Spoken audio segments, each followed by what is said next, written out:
فرمایا ان اللہ و ملائکتہ، بے شک اللہ تعالیٰ اور اس کے فرشتے یصلون علی النبی، نبی پر رحمت بھیجتے ہیں، یعنی فرشتے تو رحمت کی دعا کرتے ہیں اور اللہ رحمت بھیجتا ہے۔ یا ایھا الذین آمنوا، اے لوگو جو ایمان لائے ہو، صلو علیہ، نبی پر خصوصی رحمت بھیجا کرو جس کو اردو میں درود کہا جاتا ہے، وسلموا، اور سلامتی بھیجا کرو، تسلیمہ، سلامتی بھیجنا، یعنی خوب سلامتی بھیجا کرو۔ تو یہ آیت جب اس آیت کی وجہ سے علماء نے یہ مسئلہ فقہاء نے بیان کیا ہے کہ زندگی بھر میں ایک مرتبہ درود بھیجنا ہر مسلمان پہ فرض ہے، کیونکہ اللہ نے حکم دیا ہے، اور الامر بشیء لا یقتضی التکرار، جب کسی بات کا آرڈر دیا جاتا ہے نا تو وہ ایک دفعہ کرنے سے وہ آرڈر پورا ہو جاتا ہے۔ تو اللہ نے ہمیں درود کا حکم دیا تو زندگی میں ایک دفعہ بھی اگر ہم درود پڑھ لیں گے تو یہ فرض ادا ہو جائے گا، جیسے کہ کلمہ توحید زندگی میں ایک دفعہ پڑھنا فرض ہے، باقی جتنا پڑھے اتنا اچھا ہے۔ اور جب کسی مجلس میں نبی صلی اللہ علیہ وسلم کا ذکر کیا جائے تو ایک مرتبہ اس میں درود پڑھنا واجب ہے، فرض نہیں ہے۔ فرض اور واجب ایک اصطلاح ہے، فرض کا مطلب ہوتا ہے جس کی دلیل یقینی اور قطعی ہو، تو چونکہ قرآن نے درود پڑھنے کا حکم دیا تو وہ چونکہ یہ نہیں اللہ نے کہا کہ ہمیشہ پڑھتے رہا کرو، بلکہ پڑھو، تو ایک دفعہ پڑھنا اس قطعی یقینی دلیل کی وجہ سے فرض ہے۔ تو فرضیت ایک ایسی چیز ہوتی ہے جس کا انکار کرنے سے انسان کافر ہو جاتا ہے، کیونکہ اس کی دلیل بہت مضبوط ہوتی ہے۔ اور دوسری حدیث میں آتا ہے کہ وہ شخص بخیل ہے کہ میرے سامنے اس کا تذکرہ کیا جائے اور مجھ پر درود نہ پڑے۔ تو اس حدیث یہ چونکہ خبر واحد ہے، کیونکہ ظاہر ہے قرآن جس طرح تواتر کے ساتھ ثابت ہے، اس طرح اخبار آحاد جو خبر واحد ہوتی ہیں وہ اس طرح تواتر کے ساتھ ثابت نہیں ہوتی، تو اس میں تعویل کا بھی امکان ہوتا ہے۔ تو اس لیے فقہاء خاص طور پر احناف جو ہیں، فقہاء حنفیہ، انہوں نے فرض اور واجب ایک ٹرم بنائی ہے شرعی مسائل کو سمجھانے کے لیے۔ تو اس لیے انہوں نے کہا کہ جب کسی مجلس میں نبی کا نام آئے نا تو اس مجلس میں ایک دفعہ کم سے کم درود پڑھنا واجب ہے۔ واجب کا درجہ تھوڑا سا فرض سے نیچے ہوتا ہے کیونکہ وہ حدیث سے ثابت ہے۔ تو اور پھر جب بار بار نبی کا نام آئے تو پھر بار بار پڑھنا واجب نہیں ہے کیونکہ اس میں حرج ہے۔ ہاں مستحب ضرور ہے کہ جتنی دفعہ پڑھیں، جب بھی نبی صلی اللہ علیہ وسلم کا نام آئے تو لازمی درود شریف پڑھا کریں، یہ تو مستحب ہے۔ نبی صلی اللہ علیہ وسلم نے فرمایا جس شخص نے مجھ پہ ایک دفعہ درود پڑھا اللہ اس پر 10 رحمتیں نازل کرتے ہیں اور اس کی 10 خطاؤں کو معاف کرتے ہیں۔ تو بہت زیادہ فضیلت ہے درود شریف پڑھنے کی، اور یہ بڑی عجیب بات ہے کہ درود شریف جو ہے یہ اصل میں اللہ کی عبادت ہے۔ یہاں میں آپ کو ایک دلچسپ مسئلہ بھی بتاتا چلوں۔ شرعی مسئلہ یہ ہے کہ جب ہم کوئی منت مانتے ہیں نا، منت کہ اگر اللہ نے میرے مریض کو شفا دے دی تو میں اتنے روزے رکھوں گا، میں یہ کروں گا، میں یوں کروں گا، تو اس عمل کو منت کہا جاتا ہے کہ باقی اگر آپ ٹھیک ہو گئے تو آپ پر لازم ہوتا ہے کہ آپ وہ کام کریں۔ تو منت میں یہ ضروری ہے کہ آپ جس چیز کی منت مانیں وہ عبادت مقصودہ ہو اور اس کی جنس میں سے لازم بھی ہو، یعنی عبادت میں کامل عبادت ہونی چاہیے، وہ عبودیت کا عنصر اس میں ہو۔ جیسے آپ نے منت مانی کہ اگر جو ہے میں امتحان میں پاس ہو گیا تو میں 3 روزے رکھوں گا، تو روزے عبادت ہے، مقصود ہے، یعنی عبادت مقصودہ میں سے ہے۔ لیکن اگر آپ نے منت مانی کہ میں اگر امتحان میں پاس ہو گیا تو میں وضو کروں گا، تو وضو چونکہ مقصود نہیں ہے، عبادت مقصودہ نہیں ہے، وضو سے مقصد تو نماز ہوتی ہے، تو وہ منت آپ کے اوپر لازمی نہیں ہوگی۔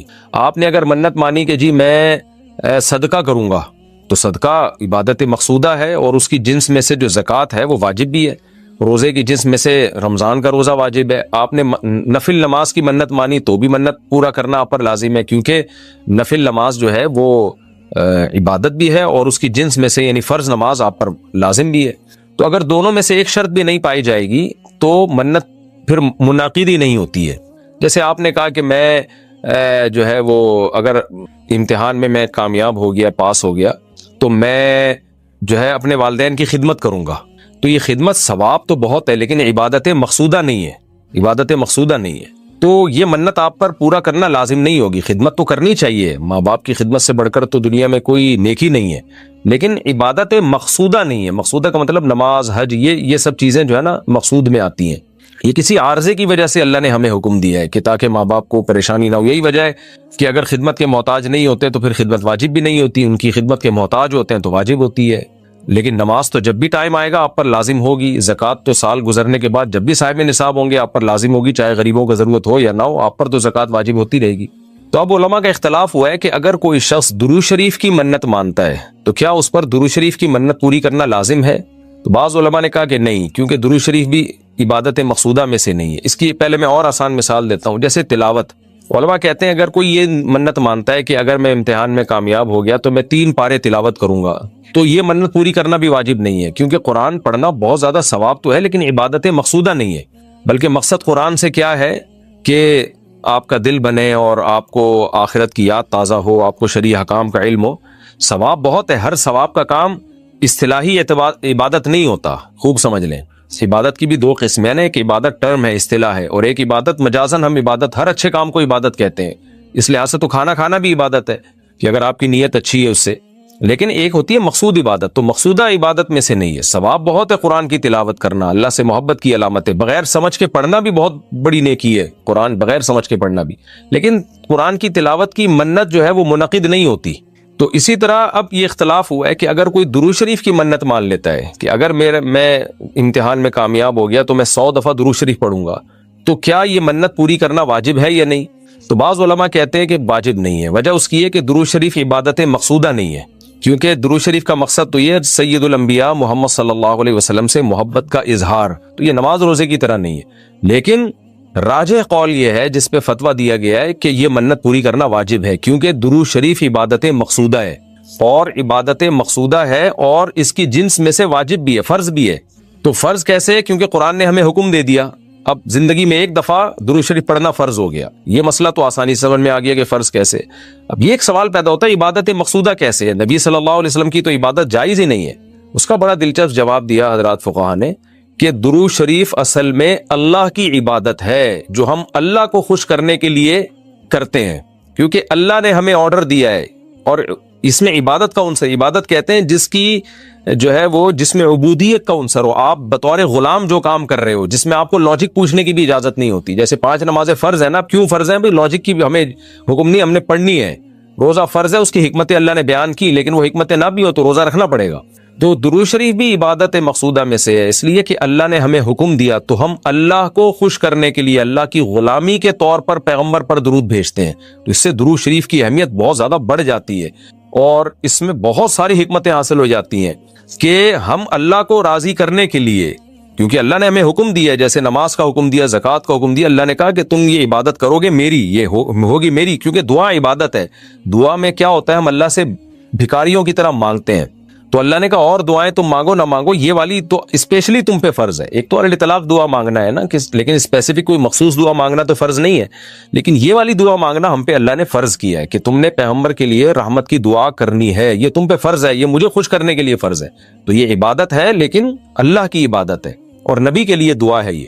تو اس سے درود شریف کی اہمیت بھی بہت بڑھ جاتی ہے، اور ہمیں سید الانبیاء صلی اللہ علیہ وسلم کی اہمیت کا بھی پتہ چلتا ہے کہ اللہ نے پیغمبر پہ درود بھیجنے کو اپنی عبادت قرار دے دیا ہے، تو سید الانبیاء صلی اللہ علیہ وسلم کی بھی ویلیو بہت زیادہ بڑھ جاتی ہے۔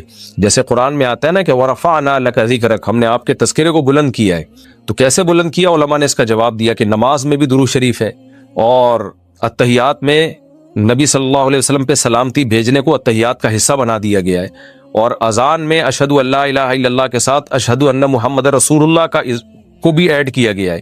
تو اس سے سید الانبیاء صلی اللہ علیہ وسلم کی بہت زیادہ فضیلت ثابت ہوتی ہے، تو اس لیے درود شریف کا اہتمام کرنا چاہیے۔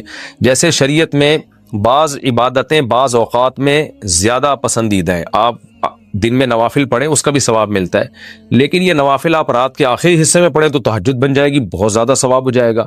آپ روزہ رکھیں عام دنوں میں ثواب ہے، پیر جمعرات کو زیادہ ثواب ہے، ایام بیز میں زیادہ ثواب ہے، رمضان کا تو بہت ہی زیادہ ثواب ہے، عاشورہ کا بھی ثواب ہے۔ تو جیسے جتنی بھی عبادتیں ہیں وہ خاص دن اور خاص اوقات میں ان کی فضیلت بڑھ جاتی ہے، تو ایسے ہی درود شریف کے بارے میں حدیث میں آتا ہے کہ عام دنوں میں بھی درود شریف میں بہت ثواب ملتا ہے، لیکن صحیح حدیث سے یہ بات ثابت ہے کہ جمعے کے دن درود شریف پڑھنا عام دنوں سے زیادہ افضل ہے۔ اسی وجہ سے ہمارے اکابر کا ہمیشہ سے معمول رہا ہے، جو ہم نے دیکھا بھی ہے کہ وہ جمعے کے دن خاص طور پر عصر کی نماز کے بعد درود شریف پڑھنے کا بہت زیادہ اہتمام کرتے ہیں، اور جب وہ عمرے کے لیے یا حج کے لیے جاتے ہیں تو بھی مسجد نبوی میں اکثر وہ میں نے دیکھا اپنے بڑوں کو کہ وہ عصر کی نماز کے بعد نا مسجد نبوی میں صرف درود شریف ہی پڑھتے ہیں بیٹھ کے۔ ایک تو وہ جگہ ایسی ہے کہ جہاں سید الانبیاء صلی اللہ علیہ وسلم کا روضہ اطہر ہے سامنے، اور پھر وہاں جمعے کا دن بھی ہو تو، اور پھر عصر کی کا وقت جو ہے وہ قبولیت کا وقت ہوتا ہے جمعے کے دن، جیسے کہ حدیث میں آتا ہے نا، جمعے کے دن ایک گھڑی ایسی ہوتی ہے جس میں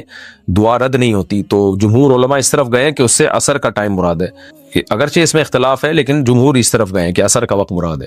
تو جمعے کے دن عصر کے وقت درود شریف کا اہتمام کرنا چاہیے، اور ویسے بھی اگر آپ کو عصر کے وقت ٹائم نہیں ملتا تو جمعے کی نماز کے لیے آپ وقت سے بہت پہلے آ جائیں، نہا دھو کے تیار ہو کے اگلی صف میں بیٹھیں، اور خطیب صاحب کا بیان شروع ہونے سے پہلے آپ تحیۃ المسجد پڑھنے کے بعد درود شریف کی کثرت کیا کریں۔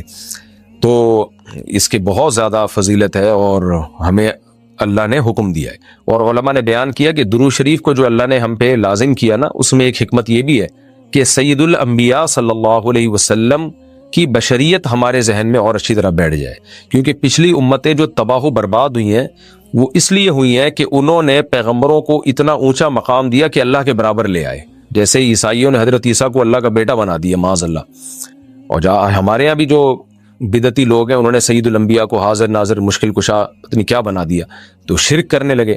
تو درود شریف میں ایک حکمت یہ بھی ہے کہ جب ہم نبی کے لیے دعا کرتے ہیں اللہ تعالیٰ سے کہ اللہ سید الانبیاء پر اپنی خصوصی رحمتیں نازل فرما اور آپ پر سلامتیاں بھیج، تو اس سے ہمیں یہ بھی پتہ چلتا ہے، یہ عقیدہ ہمارے دل میں بیٹھتا ہے کہ محمد صلی اللہ علیہ وسلم بھی اللہ کی رحمت کے محتاج ہیں، تبھی تو ہمیں حکم دیا جا رہا ہے کہ ان کے لیے دعا مانگو۔